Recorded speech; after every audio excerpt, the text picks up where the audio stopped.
ওম শান্তি। ৭ অক্টোবৰ ২০২৪ সাকাৰ মহাবাক্যৰ সম্পূৰ্ণ সাৰ কথা।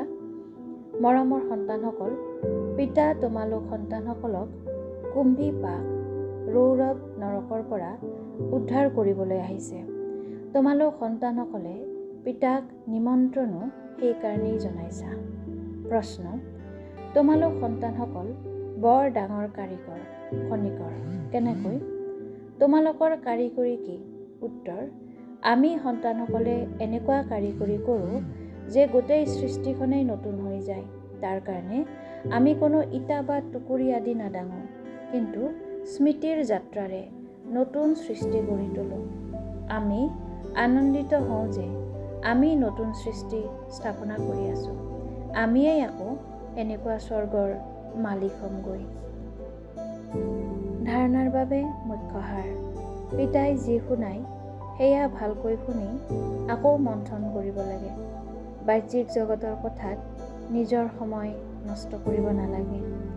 ২. পিতাৰ স্মৃতিত চকু মুদি বহিব নালাগে।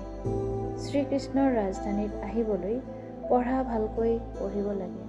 বৰদান: মন বুদ্ধি জামেলাৰ পৰা একাষৰীয়া কৰি মিলন মেলা উদযাপন কৰোঁতা জামেলা মুক্ত হোৱা। বহুত সন্তানে ভাবে এই জামেলা নাইকিয়া হ'লে তেতিয়া আমাৰ অৱস্থা বা সেৱা ভাল হৈ যাব।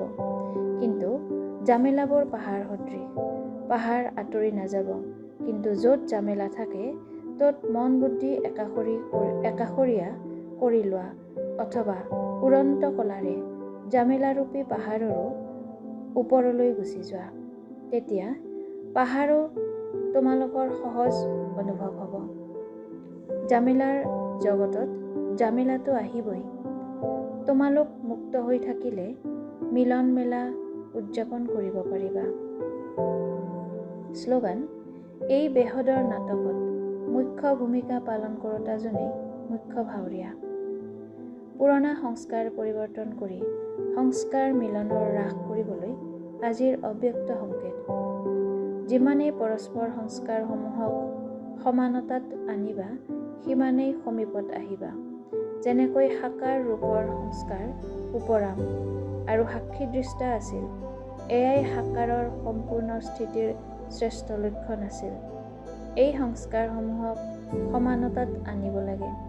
ইয়াৰ দ্বাৰাই সকলোৰে অন্তৰত বিজয় হ'বা আৰু যিয়ে সংগমত সকলোৰে অন্তৰত বিজয় হয় তেওঁৱেই ভৱিষ্যতে বিশ্ব মহাৰজা হয়। ওম শান্তি।